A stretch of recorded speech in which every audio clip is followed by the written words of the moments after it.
Everyone, this is Neha. Welcome back to the channel. Hope you all are doing great. तो आज है हमारी business studies की one shot lecture series का day 8 and today we are going to do our chapter number 8 controlling. Management का last function और छोटू सा चैप्टर है, फटाफट से कंप्लीट करते हैं। देखो चैप्टर का क्या नाम है, कंट्रोलिंग। तो सबसे पहले ये समझ लो कंट्रोलिंग होता क्या है। देखो हमें पता है मैनेजमेंट के कितने फंक्शंस होते हैं, 5 फंक्शंस होते हैं। Planning, organising, staffing, directing and controlling. याद करो प्लानिंग में हम लोगों ने क्या करा था, क्योंकि जो मैनेजमेंट का फर्स्ट फंक्शन है प्लानिंग और लास्ट फंक्शन कंट्रोलिंग, ये आपस में इंटरलिंक्ड है, एक दूसरे पर डिपेंडेंट है। तो याद करो प्लानिंग में क्या होता है, प्लानिंग के अंदर मैनेजर्स एडवांस में डिसाइड करते हैं कि फ्यूचर में क्या करना है, कैसे करना है, कब करना है और कौन सा काम किससे करवाना है। तो एक चीज दिमाग में फिट कर लो, जो फर्स्ट फंक्शन है प्लानिंग, उसके अंदर मैनेजर्स क्या करते हैं, प्लान्स बनाते हैं। क्या करते हैं, प्लान्स बनाते हैं। ये समझ लो इस फंक्शन के अंदर जो मैनेजर्स होते हैं वो फ्यूचर से रिलेटेड टारगेट सेट करते हैं कि हमें क्या अचीव करना है। टारगेट सेट करा जाता है, इसी टारगेट को हम लोग प्लान्ड परफॉर्मेंस भी बोलते हैं। क्या बोलते हैं, प्लान्ड परफॉर्मेंस। और इसी टारगेट को हम लोग स्टैंडर्ड्स भी बोलते हैं टेक्निकल भाषा में। क्या बोलते हैं, स्टैंडर्ड्स। तो प्लानिंग के अंदर मैनेजर्स प्लान्स बनाते हैं, फ्यूचर के लिए टारगेट सेट करते हैं, यानी कि प्लान्ड परफॉर्मेंस सेट करते हैं कि हमें एक्चुअली क्या करना है, क्या हमारा ऑब्जेक्टिव है। फ्यूचर के लिए स्टैंडर्ड सेट करे जाते हैं। अब मैंने कहा मान लो मैनेजर ने टारगेट सेट करा है, प्लान्ड परफॉर्मेंस सेट करी है कि इस मंथ के एंड तक कैसे भी करके 1000 यूनिट्स क्या करनी है, सेल करनी है। ये प्लान्ड परफॉर्मेंस है, ये क्या है, स्टैंडर्ड्स है। ठीक है भाई, ये तो प्लान्ड परफॉर्मेंस से पेपर पर करा हुआ काम है। अब एक्चुअली में काम होता है, जो एक्चुअली में काम होता है उसे हम बोलते हैं हमारी एक्चुअल परफॉर्मेंस। एक्चुअली में देखा गया कि हमारे जो वर्कर्स हैं वो 850 यूनिट्स ही सेल कर पाए। तो हम लोगों ने प्लान तो बनाया था 1000 यूनिट सेल करनी है इस मंथ, एक्चुअली में हम लोगों ने सिर्फ 850 यूनिट्स ही सेल करी। अब इन दोनों को कंपेयर करना, प्लान परफॉर्मेंस और एक्चुअल परफॉर्मेंस दोनों को कंपेयर करना। और जब कंपेयर करा तो हमें पता चलता है कि डिफरेंस आ रहा है कितनी यूनिट्स का, 150 यूनिट्स का। इसी डिफरेंस को हम टेक्निकल भाषा में बोलते हैं डेविएशन। क्या बोलते हैं, डेविएशन। तो भाई डेविएशन आ गया, ये तो गड़बड़ हो गई। अब फाइंड आउट करना कि यार ये डेविएशंस क्यों आ रहे हैं, इसके पीछे क्या रीजन है, और करेक्टिव मेजर्स लेना, यानी कि सुझाव देना, नेसेसरी एक्शंस लेना, ताकि अगली बारी से ये डेविएशंस ना आए। इस पूरे प्रोसेस को क्या बोला जाता है, कंट्रोलिंग। समझ में आया। तो कंट्रोलिंग के अंदर जो मैनेजर्स होते हैं वो क्या करते हैं, प्लान्ड परफॉर्मेंस यानी कि स्टैंडर्ड्स यानी कि टारगेट्स को कंपेयर करते हैं किसके साथ में, एक्चुअल परफॉर्मेंस के साथ में। अगर दोनों में मैच नहीं हो रहा है, दोनों में कोई डिफरेंस आ रहा है, यानी कि डेविएशंस आ रहे हैं, तो रीजंस फाइंड आउट करे जाते हैं कि यार ये डेविएशंस क्यों आ रहे हैं। साथ में करेक्टिव मेजर्स भी लिए जाते हैं, नेसेसरी स्टेप्स भी लिए जाते हैं, ताकि अगली बारी से ये डेविएशंस ना आए। हम लोग जो प्लान सेट करें, जो प्लान परफॉर्मेंस सेट करें, एक्चुअल काम भी वैसा ही होना चाहिए। इस पूरे प्रोसेस को हम लोग क्या बोल देते हैं, कंट्रोलिंग बोल देते हैं। समझ में आ गया, मतलब प्लानिंग बेस है कंट्रोलिंग के लिए। तो कंट्रोलिंग में हो क्या रहा है, determining what is being accomplished. सबसे पहले तो ये पता लगाना कि हमें अकम्प्लिश क्या करना है, यानी कि प्लान परफॉर्मेंस सेट करना। उसके बाद में एक्चुअल परफॉर्मेंस को इवेल्युएट करना, देखना हमारी एक्चुअल परफॉर्मेंस क्या रही है, दोनों को कंपेयर करना, और डेविएशंस आ रहे हैं तो नेसेसरी मेजर्स भी लेना, करेक्टिव एक्शंस भी लेना, ताकि अगली बारी से प्लान्स के अकॉर्डिंग काम हो। इस प्रोसेस को हम लोग क्या बोल देते हैं, कंट्रोलिंग। समझ में आ गया। आगे बात करते हैं स्कोप ऑफ कंट्रोलिंग की, कंट्रोलिंग के अंदर होता क्या है। देखो कंट्रोलिंग का जो स्कोप है वो छोटा सा नहीं है, कंट्रोलिंग का एक बहुत ही वाइड स्कोप है। कंट्रोलिंग के अंदर हम लोग सिर्फ एक्चुअल परफॉर्मेंस और प्लान परफॉर्मेंस को कंपेयर ही नहीं करते, साथ साथ में मैंने आपको बताया अगर कोई डेविएशंस आते हैं तो रीजंस भी फाइंड आउट करे जाते हैं कि डेविएशंस क्यों आ रहे हैं, और साथ साथ में मेजर्स भी सजेस्ट करे जाते हैं, यानी कि नेसेसरी स्टेप्स भी लिए जाते हैं, सुझाव भी दिए जाते हैं कि अगली बारी से ये डेविएशंस ना आए, काम प्लान के अकॉर्डिंग हो। इसीलिए कंट्रोलिंग का जो स्कोप है वो बहुत ही ज्यादा वाइड है। समझ में आया। अब देखो कंट्रोलिंग के हमारे पास में दो एस्पेक्ट्स होते हैं, दो तरह की कंट्रोलिंग होती है। एक होता है स्ट्रेटेजिक कंट्रोल। क्या होता है, स्ट्रेटेजिक कंट्रोल। दूसरा होता है ऑपरेशनल कंट्रोल। बहुत ध्यान से समझना। देखो स्ट्रेटेजिक कंट्रोल के अंदर जो मैनेजर्स होते हैं वो अपने प्लान्स को चेक करते हैं, अपनी स्ट्रेटेजीज को चेक करते हैं, अपने टारगेट्स को सेट करते हैं, चेक करते हैं कि यार हम लोगों ने जो टारगेट सेट करे हैं वो टारगेट तो सही है ना, ऐसा तो नहीं है हम लोगों ने टारगेट्स ही बहुत ज्यादा हाई सेट कर दिए कि एक्चुअल परफॉर्मेंस टारगेट से मैच ही नहीं कर रही। ऐसा तो नहीं है हम लोगों ने टारगेट्स ही बहुत लोअर सेट करे हैं कि एक्चुअल परफॉर्मेंस टारगेट से भी ज्यादा है। तो स्ट्रैटेजिक कंट्रोल के अंदर जो मैनेजर्स हैं वो एक्चुअल परफॉर्मेंस पे ध्यान नहीं देते, वो स्ट्रैटेजीज और प्लान्स को देखते हैं कि यार हम लोगों ने जो प्लान स्ट्रैटेजीज जो टारगेट सेट करे हैं वो तो सही है ना, वो हम लोगों ने बहुत ज्यादा हाई या लो तो सेट नहीं करे ना। वहीं ऑपरेशनल कंट्रोल के अंदर जो मैनेजर्स हैं वो मैनेजरियल परफॉर्मेंस को चेक करते हैं कि मैनेजर्स तो सही से काम कर रहे हैं ना। वो अदर ऑपरेशनल एक्टिविटीज को चेक करते हैं कि ऑर्गेनाइजेशन के अंदर सारा काम सिस्टमैटिकली तो हो रहा है ना, कोई मशीनरी तो खराब नहीं है, इंप्लॉइज का एब्सेंटिज्म तो नहीं है कि इंप्लॉइज छुट्टी पर रहते हैं, काम पर तो फोकस कर रहे हैं ना, प्रोडक्टिविटी तो हाई है ना, पावर सप्लाई प्रॉपर है, रॉ मटेरियल प्रॉपर है ना। वो ऑपरेशंस को चेक करते हैं, देखते हैं कि यार डिफरेंस कहीं ऑपरेशंस की वजह से तो नहीं आ रहा, काम में तो गड़बड़ नहीं है। This is operational control. समझ में आ गया। आगे बात करते हैं नेचर ऑफ कंट्रोल। देखो कंट्रोलिंग के नेचर की बात करते हैं, इसका मतलब क्या है कि कंट्रोलिंग के क्या क्या फीचर्स होते हैं, कंट्रोलिंग के क्या क्या कैरेक्टरिस्टिक्स हैं। तो कंट्रोलिंग क्या है, एक गोल ओरिएंटेड प्रोसेस है। मैनेजर्स कंट्रोलिंग क्यों करते हैं, ताकि ऑर्गेनाइजेशन के गोल्स को अचीव करा जा सके। पर वैसे फंक्शन है, हर ऑर्गेनाइजेशन में होता है, top level managers, middle level managers, हर कोई कंट्रोलिंग करते हैं। बैकवर्ड लुकिंग भी है, फॉरवर्ड लुकिंग भी है, अभी आगे चल के पढ़ेंगे। और ये मैनेजमेंट का एक कॉन्टिन्यूअस फंक्शन है। नंबर 1 क्या है, गोल ओरिएंटेड फंक्शन। देखो हम लोग प्लान्स क्यों बनाते हैं, याद करो, प्लान्स हम बनाते हैं ताकि हम ऑर्गेनाइजेशन के गोल्स को अचीव कर सके। और कंट्रोलिंग का मतलब क्या होता है, ये देखना, ये मेक श्योर करना कि जो एक्चुअल काम है वो प्लान्स के अकॉर्डिंग तो हो रहा है ना। कंट्रोलिंग में यही होता है ना, ये मेक श्योर करा जाता है कि काम प्लान्स के अकॉर्डिंग हो। तो कंट्रोलिंग भी किसमें हेल्प कर रही है, ऑर्गेनाइजेशन के गोल्स को अचीव करने में हेल्प करती है, गोल ओरिएंटेड फंक्शन है। पर वैसे वह हर ऑर्गेनाइजेशन में कंट्रोलिंग देखने को मिलता है, चाहे स्मॉल स्केल बिजनेस हो, चाहे बड़ी सी मल्टीनेशनल कंपनी हो, चाहे एक चाय की दुकान है, चाहे बड़ी सी मल्टीनेशनल कंपनी है, चाहे सर्विस देने वाली आउटलेट है, चाहे मैन्युफैक्चरिंग कंसर्न है, पब्लिक सेक्टर है, प्राइवेट सेक्टर है, हर जगह पर कंट्रोलिंग होती है। और हर लेवल ऑफ मैनेजर्स कंट्रोलिंग करते हैं। टॉप लेवल मैनेजर्स किसे कंट्रोल करेंगे, मिडिल लेवल मैनेजर्स को। मिडिल लेवल मैनेजर्स किसे कंट्रोल करेंगे, लोअर लेवल मैनेजर्स को। और लोअर लेवल मैनेजर्स किसे कंट्रोल करेंगे, उनके अंडर जो वर्कर्स हैं। तो सारे मैनेजर्स इस फंक्शन को परफॉर्म करते हैं। समझ में आया। थर्ड है और बहुत इंपॉर्टेंट है, controlling is both backward looking as well as forward looking. इसका मतलब क्या है, कंट्रोलिंग के अंदर जो मैनेजर्स हैं वो पीछे की तरफ भी देखते हैं, ये बैकवर्ड लुकिंग फंक्शन भी है। और इसके अंदर जो मैनेजर्स हैं वो फ्यूचर की तरफ भी देखते हैं, ये एक फॉरवर्ड लुकिंग फंक्शन भी है। देखो कंट्रोलिंग में क्या होता है, कंट्रोलिंग बैकवर्ड लुकिंग फंक्शन क्यों है, क्योंकि कंट्रोलिंग में मैनेजर्स पीछे की तरफ देखते हैं कि यार हम लोगों ने क्या प्लान सेट करा था, हम लोगों ने क्या प्लान परफॉर्मेंस सेट करी थी। और फिर वो अपनी एक्चुअल परफॉर्मेंस को भी देखते हैं कि इस महीने हमने क्या करा, 6 महीने हम लोगों ने क्या करा, इस साल हम लोगों ने क्या करा। और पास्ट प्लान परफॉर्मेंस को एक्चुअल परफॉर्मेंस से कंपेयर करा जाता है, डेविएशंस फाइंड आउट करे जाते हैं। तो कंट्रोलिंग क्या है, एक बैकवर्ड लुकिंग फंक्शन है। समझ में आया। जो पीछे काम हो चुका है उसकी तरफ मैनेजर्स देखते हैं। वही कंट्रोलिंग एक फॉरवर्ड लुकिंग फंक्शन भी है, क्योंकि अगर डेविएशंस आते हैं तो मैनेजर्स जो हैं वो मेजर्स सजेस्ट करते हैं, करेक्टिव मेजर्स सजेस्ट करते हैं, ताकि अगली बारी से डेविएशंस ना आए। फ्यूचर के लिए सजेशंस देते हैं ताकि फ्यूचर में डेविएशंस ना आए। तो ये फॉरवर्ड लुकिंग फंक्शन भी है। समझ में आया। कॉन्टिन्यूअस फंक्शन है, हर ऑर्गेनाइजेशन में कंट्रोलिंग होती है, और जब तक हमारा ऑर्गेनाइजेशन सर्वाइव करेगा तब तक ये प्रोसेस चलता रहता है। तो ये क्या है, एक नेवर एंडिंग प्रोसेस है। समझ में आया। आगे बात करते हैं कंट्रोलिंग की इंपॉर्टेंस, यानी कि कंट्रोलिंग की क्या सिग्निफिकेंस है। तो 6 पॉइंट से 1 बाय 1 देखते हैं। नंबर 1 क्या है, helps in achieving organisational goals. ये मैंने पीछे भी बताया था, प्लान्स क्यों बनाते हैं, ताकि हम ऑर्गेनाइजेशन के गोल्स को अचीव कर सके। और कंट्रोलिंग फंक्शन ही ये मेक श्योर करके रखता है कि काम जो है वो प्लान्स के अकॉर्डिंग होना चाहिए। और अगर काम प्लान्स के अकॉर्डिंग नहीं होता, डेविएशंस आते हैं, तो उन डेविएशंस को दूर करने के लिए नेसेसरी स्टेप्स, करेक्टिव मेजर्स भी लिए जाते हैं। तो इनडायरेक्टली कंट्रोलिंग भी क्या कर रहा है, ऑर्गेनाइजेशन के गोल्स को अचीव करने में हेल्प करता है।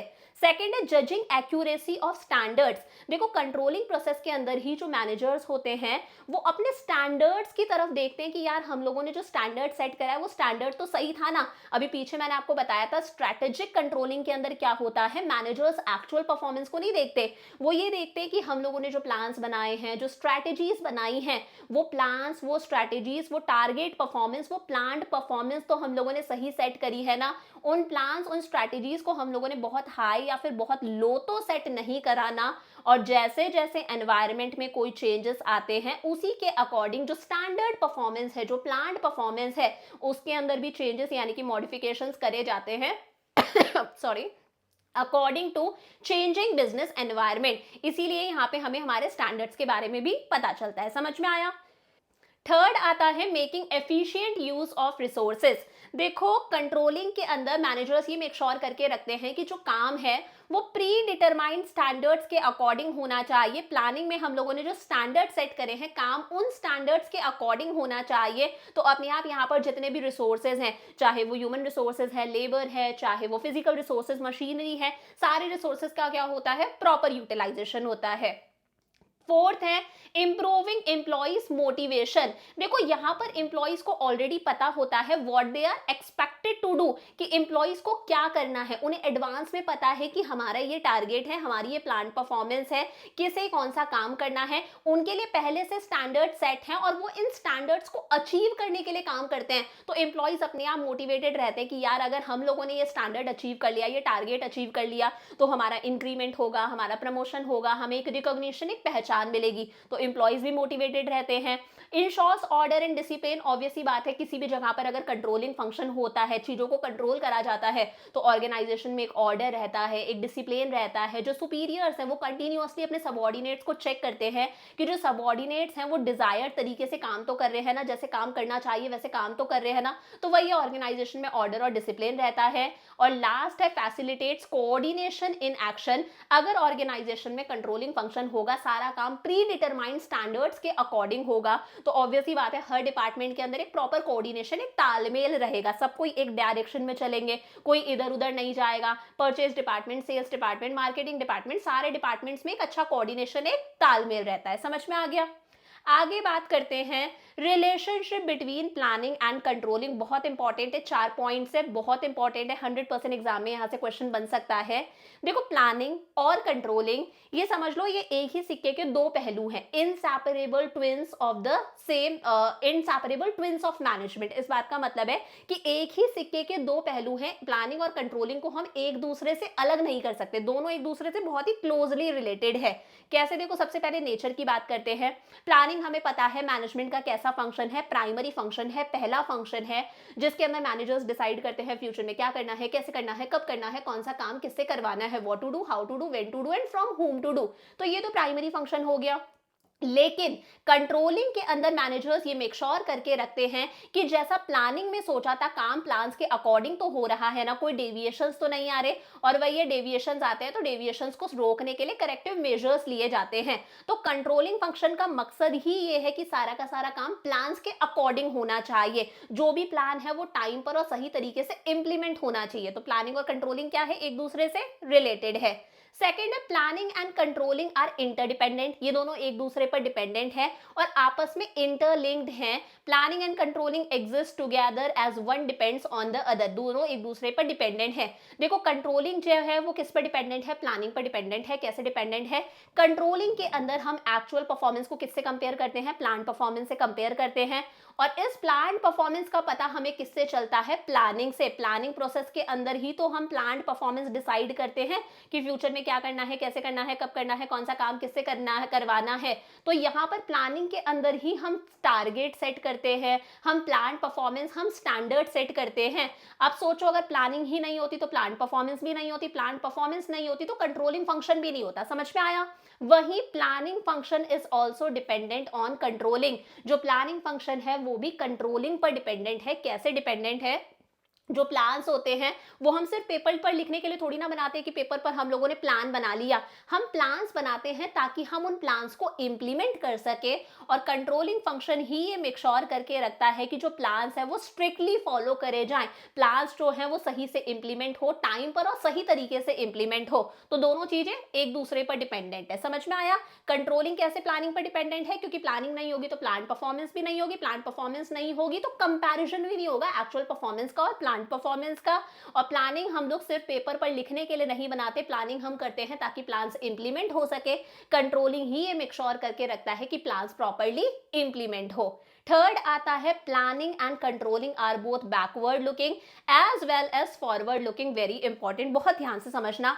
देखो प्लानिंग जो है वो बैकवर्ड लुकिंग भी है, पीछे देखता हुआ फंक्शन भी है, और फॉरवर्ड लुकिंग भी है, यानी कि आगे देखता हुआ फंक्शन भी है।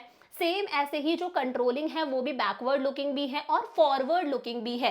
देखो हमें पता है कंट्रोलिंग बैकवर्ड लुकिंग है, क्यों? क्योंकि कंट्रोलिंग के अंदर मैनेजर्स जो हैं वो प्लान परफॉर्मेंस को देखते हैं कि हम लोगों ने स्टैंडर्ड्स क्या सेट करे थे, वो अपनी पास्ट वाली एक्चुअल परफॉर्मेंस को भी देखते हैं और दोनों को कंपेयर करते हैं, डेविएशंस फाइंड आउट करते हैं। तो कंट्रोलिंग क्या है? बैकवर्ड लुकिंग फंक्शन है। ये तो समझ में आया।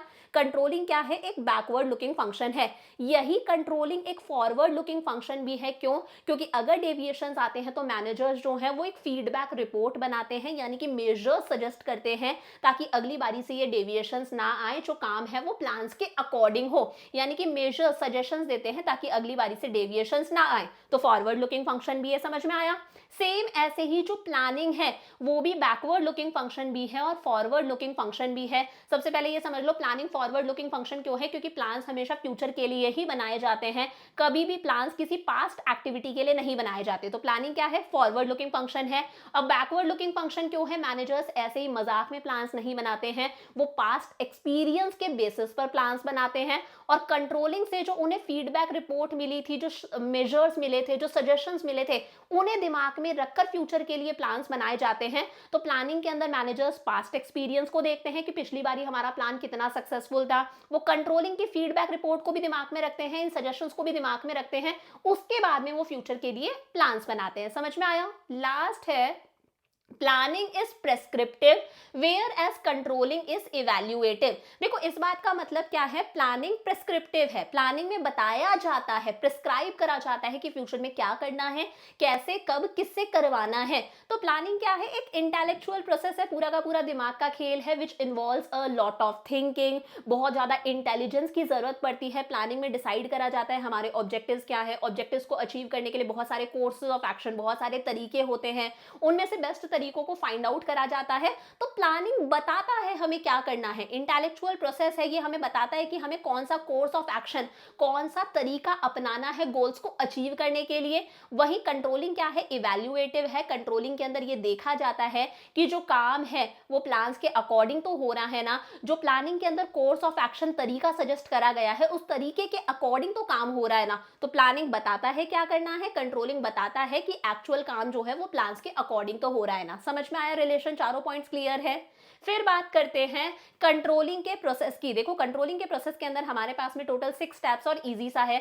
सबसे पहले स्टैंडर्ड सेट करे जाते हैं, यानी कि सबसे पहले क्या करा जाता है? टारगेट सेट करे जाते हैं, प्लान परफॉर्मेंस डिसाइड करी जाती है कि हमें क्या अचीव करना है। मैंने कहा 1000 यूनिट्स हमें सेल करनी है इस मंथ। फिर हम लोग एक्चुअल परफॉर्मेंस को मेजर करेंगे। जब एक्चुअल परफॉर्मेंस को मेजर करा तो हम लोगों ने देखा 850 यूनिट्स ही हम क्या कर पाए? सेल कर पाए। फिर हम टारगेट्स यानी कि प्लान परफॉर्मेंस को और एक्चुअल परफॉर्मेंस को क्या करते हैं? कंपेयर करते हैं। कंपेयर करा तो हम लोगों ने देखा डेविएशन आ रहे हैं 150 यूनिट्स के।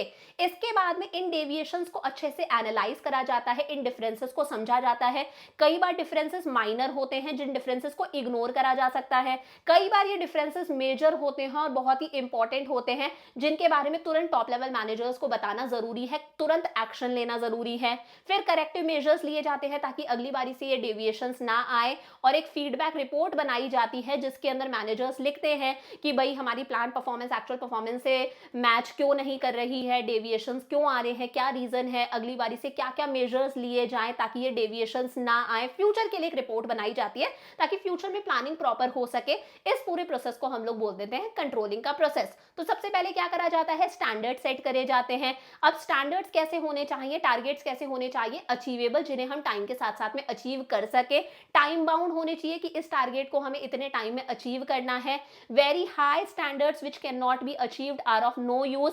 टारगेट्स ऐसे नहीं होने चाहिए जो पेपर पर दिखने में, पढ़ने में अच्छे लग रहे हैं, जिन्हें हम अचीव ही नहीं कर सकते। उन टारगेट्स को अचीव करने के लिए हमारे पास में सफिशिएंट पैसा होना चाहिए, मशीनरी होनी चाहिए और ह्यूमन बीइंग्स, ह्यूमन रिसोर्सेज होने चाहिए। और जैसे जैसे एनवायरनमेंट में कोई चेंज आता है, उन चेंजेस के अकॉर्डिंग हमें हमारे स्टैंडर्ड्स, हमारे टारगेट्स में भी चेंज लेकर आना, मॉडिफिकेशन लेकर आना जरूरी है। समझ में आया? फिर हम एक्चुअल परफॉर्मेंस को मेजर करते हैं। After setting up standard set कर लिए, the performance of the employees is measured, employees की एक्चुअल परफॉर्मेंस को मेजर करा जाता है। वाइल मेजरिंग द परफॉर्मेंस, अब जब हम एम्प्लॉइज की परफॉर्मेंस को मेजर करते हैं तो हमें क्वांटिटेटिव एस्पेक्ट को भी दिमाग में रखना है और क्वालिटेटिव एस्पेक्ट को भी दिमाग में रखना है। हम लोगों ने स्टैंडर्ड सेट करा 1000 यूनिट्स क्या करनी है, प्रोड्यूस करनी है या फिर सेल करनी है, तो क्वांटिटेटिव एस्पेक्ट भी दिमाग में रखना कि यार 1000 यूनिट सही में सेल हुई है ना, और क्वालिटी को भी दिमाग में रखना कि ऐसा ना हो 1000 यूनिट सेल करने के चक्कर में हम लोगों ने क्वालिटी के साथ में कॉम्प्रोमाइज कर लिया। तो दोनों चीजों पे हमें नजर रखनी है, क्वांटिटी भी और क्वालिटी भी। फिर हम लोग क्या करते हैं, हमारी स्टैंडर्ड परफॉर्मेंस जो हम लोगों ने टारगेट सेट करा था और जो हमारी एक्चुअल परफॉर्मेंस है, दोनों को कंपेयर करते हैं। अगर कंपेयर करने पर किसी तरह के कोई डेविएशंस नहीं आते, दोनों चीजें मैच कर जाती हैं, सोचा था 1000 यूनिट्स प्रोड्यूस करनी है, एक्चुअली 1000 यूनिट्स प्रोड्यूस कर दी, क्वालिटी भी वैसी की वैसी है, कोई डेविएशन नहीं आया, तो हमारा कंट्रोलिंग का प्रोसेस यहीं पर खत्म हो जाता है। लेकिन अगर डेविएशंस, डिफरेंसेस आते हैं तो ये प्रोसेस हमारा फर्दर चलता है। अगर डिफरेंसेस आ गए तो हम इन डेविएशंस, इन डिफरेंसेस को क्या करते हैं, एनालाइज करते हैं। एनालाइज करने का मतलब है हम ये देखते हैं कौन से डिफरेंसेस तो बड़े हैं, कौन से डिफरेंसेस छोटे हैं, माइनर हैं, कौन से डेविएशंस ऐसे हैं जो माइनर हैं, जिन्हें इग्नोर करा जा सकता है, इनसे ज्यादा फर्क नहीं पड़ेगा, इन्हें सबऑर्डिनेट्स, वर्कर्स या फिर लोअर लेवल मैनेजर्स अपने लेवल पर हैंडल कर सकते हैं, और कौन से डेविएशंस ऐसे हैं जिन्हें अर्जेंटली अटेंड करने की जरूरत है। इन डेविएशंस के बारे में टॉप लेवल मैनेजर्स को बताया जाता है ताकि वो तुरंत एक्शन ले सके।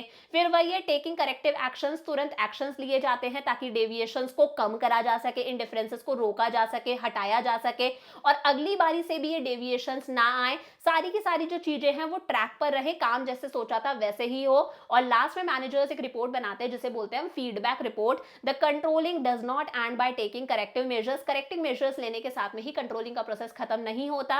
At the end a feedback report is prepared, last में एक फीडबैक रिपोर्ट बनाई जाती है जिसमें लिखा जाता है कि डेविएशंस क्यों आ रहे हैं, डेविएशंस के पीछे क्या क्या रीजंस है, और करेक्टिव मेजर्स भी सजेस्ट करे जाते हैं, सजेशंस भी दिए जाते हैं ताकि अगली बारी से डेविएशंस ना आए। समझ में आ गया? लास्ट टॉपिक आता है हमारे पास में, to techniques of analysing deviation. Deviations ये हम लोगों ने देखा था ना, फोर्थ वाला पॉइंट हमारे पास में, एनालाइजिंग डेविएशन। इन डेविएशंस को एनालाइज करने के लिए हमारे पास में दो टेक्निक्स है, एक होता है क्रिटिकल पॉइंट कंट्रोल और एक होता है मैनेजमेंट बाय एक्सेप्शन। देखो, क्रिटिकल पॉइंट कंट्रोल का मतलब है कुछ की रिजल्ट एरियाज होते हैं, कुछ क्रिटिकल पॉइंट होते हैं, कुछ ऐसी चीजें होती है जिनमें अगर चेंज आ गया, उन चेंजेस के बारे में तुरंत टॉप लेवल मैनेजर्स को बताना जरूरी होता है, तुरंत एक्शन लेना जरूरी होता है। उन की point control, critical point control के बारे में सोचना, अगर इन चीजों में चेंज आ गया तो तुरंत टॉप लेवल मैनेजर्स को बताना जरूरी है, तुरंत एक्शन लेना जरूरी है, इसे बोलते हैं क्रिटिकल पॉइंट कंट्रोल। और एक होता है मैनेजमेंट बाय एक्सेप्शन, एक ऐसा मैनेजर जो सब कुछ कंट्रोल करना चाहता है, सारी फाइल्स खुद चेक करना चाहता है, ईच एंड एवरीथिंग खुद चेक करना चाहता है, कंट्रोल करना चाहता है। ऐसा मैनेजर एक्चुअली कुछ भी कंट्रोल नहीं कर पाता। तो मैनेजमेंट बाय एक्सेप्शन का मतलब है कि जो मैनेजर्स हैं, टॉप लेवल मैनेजर्स हैं, उन्हें सिर्फ इंपॉर्टेंट एरियाज पर, इंपॉर्टेंट डेविएशंस पर फोकस करना चाहिए, और जो माइनर छोटे मोटे डेविएशंस हैं वो काम हमारे सबऑर्डिनेट्स, जो हमारे वर्कर्स हैं, वो भी अपने लेवल पर हैंडल कर सकते हैं। अगर सारे काम हमारे टॉप लेवल मैनेजर्स ही देखने लग जाएंगे तो ऐसे में टॉप लेवल मैनेजर्स रूटीन काम ही करते रह जाएंगे, वो इंपॉर्टेंट एरियाज पर फोकस नहीं कर पाएंगे। तो पहला क्या है, critical point control. It means keeping focus, सिर्फ और सिर्फ कुछ की रिजल्ट एरियाज, KRAs पर ही फोकस करना। And if there is any deviation in these areas, कुछ बिल्कुल की रिजल्ट एरियाज होते हैं, KRAs होते हैं, इसका मतलब है बहुत ही इंपॉर्टेंट चीजें होती है, जैसे कॉस्ट के अंदर कोई चेंज आ गया, कॉस्ट ऑफ प्रोडक्शन के अंदर, जैसे प्राइस में अगर बहुत ज्यादा चेंज आ रहा है, अगर ऐसी चीज में कोई डिफरेंस आता है, डेविएशन आता है, तो इन्हें तुरंत अटेंड करने की जरूरत है, इनके बारे में तुरंत टॉप लेवल मैनेजर्स को बताना जरूरी होता है। Key areas are those which have impact on whole organisation, ये वो एरियाज, वो पॉइंट्स होते हैं जिनका पूरे ऑर्गेनाइजेशन पर इंपैक्ट पड़ता है, ऑर्गेनाइजेशन के सर्वाइवल पर इंपैक्ट पड़ता है, तो इन्हें अर्जेंटली हैंडल करना जरूरी है, टॉप लेवल मैनेजर्स को तुरंत एक्शन लेने की जरूरत होती है, इनका पता लगाना। और एक होता है मैनेजमेंट बाय एक्सेप्शन, अगर मैनेजर हर चीज खुद ही कंट्रोल करने की कोशिश करेगा तो ऐसे में मैनेजर कुछ भी कंट्रोल नहीं कर पाता, तो वो डेविएशंस जो एक स्पेसिफिक रेंज रेंज के दायरे में आ रहे हैं, छोटे छोटे से डेविएशंस है, माइन्यूट डेविएशंस है, उन्हें इग्नोर करना अच्छा है, इन्हें सबॉर्डिनेट्स अपने लेवल पर हैंडल कर सकते हैं। लेकिन अगर कुछ डेविएशंस एक स्पेसिफिक रेंज से बाहर चले जाते हैं, बड़े डेविएशंस है कि कॉस्ट में बहुत ज़्यादा चेंज आ गया, प्राइस में बहुत ज़्यादा चेंज आ गया, प्रोडक्ट की डिमांड बहुत ज़्यादा गिर चुकी है, इसके बारे में मैनेजर्स को बताना ज़रूरी होता है। मैनेजर्स छोटे मोटे डेविएशंस पर अपना टाइम और एनर्जी खर्च ना करें। इसके फायदे क्या हैं? अगर मैनेजर्स सिर्फ मेजर एरियाज पर फोकस करेंगे, छोटे मोटे डेविएशंस पर फोकस नहीं करेंगे, तो उनका टाइम और एनर्जी बचेगा। मैनेजर्स जो है वो मोस्ट सिग्निफिकेंट इंपॉर्टेंट मैटर्स पर फोकस कर सकते हैं। अगर वो छोटे छोटे से माइन्यूट डेविएशंस पर अपना टाइम और एफर्ट खर्च नहीं करेंगे, ये काम सबॉर्डिनेट्स भी कर सकते हैं, तो मैनेजर्स वही इंपॉर्टेंट एरियाज पर फोकस कर सकते हैं। और यहाँ पर मैनेजर्स को पता चलता है कि कौन कौन से तो क्रिटिकल प्रॉब्लम्स है जिस पर टॉप लेवल मैनेजर्स को तुरंत एक्शन लेना जरूरी है, और कौन कौन सी सिंपल डेविएशन, सिंपल प्रॉब्लम्स हैं जो हमारे लोअर लेवल मैनेजर्स और सबॉर्डिनेट्स भी, वर्कर्स भी अपने लेवल पर हैंडल कर सकते हैं। ये दोनों इंपॉर्टेंट चीजें थी, अच्छे से देख लेना। लास्ट में एक छोटा सा है, डेविएशन क्या होता है मैंने शुरू में बता दिया था। जो हमारी स्टैंडर्ड परफॉर्मेंस यानी कि हम लोगों ने जो टारगेट सेट करे हैं और एक्चुअल परफॉर्मेंस, इन दोनों में अगर कोई डिफरेंस आता है, उस डिफरेंस को हम लोग क्या बोल देते हैं? डेविएशन बोल देते हैं। अब देखो, डेविएशन दो तरह के होते हैं, पॉजिटिव डेविएशन, नेगेटिव डेविएशन। मान लो हम लोगों ने टारगेट सेट करा था 1000 यूनिट सेल करनी है, और एक्चुअली में हम लोगों ने 1200 यूनिट सेल कर ली, 200 यूनिट्स एक्स्ट्रा सेल करी है। तो अगर एक्चुअल परफॉर्मेंस हमारी प्लान परफॉर्मेंस यानी कि टारगेट से भी अच्छी है, तो ये तो खुशी की बात है, इसे हम पॉजिटिव डेविएशन बोलते हैं। वही मैंने कहा, हम लोगों ने टारगेट सेट करा था 1000 यूनिट सेल करने का, एक्चुअली में हमारे जो वर्कर्स है वो 850 यूनिट्स ही सेल कर पाए, यानी कि 150 यूनिट्स उन्होंने कम सेल करी है। तो ये कहीं ना कहीं दुख की बात है, एक्चुअल परफॉर्मेंस प्लान परफॉर्मेंस से कम है। इस तरह के डेविएशंस को बोला जाता है नेगेटिव डेविएशंस। इसके लिए करेक्टिव मेजर्स लिए जाते हैं, रीजंस फाइंड आउट करा जाता है कि कमी कहां रह गई। समझ में आया? इसी के साथ में हमारा चैप्टर नंबर 8 भी कंप्लीट हो गया, यानी कि हमारा जो पूरा का पूरा पार्ट 1 है, मैनेजमेंट वाला जो है वो पूरा कंप्लीट हो चुका है। बीएसटी का पार्ट 1 हम लोगों ने पूरा कंप्लीट कर लिया।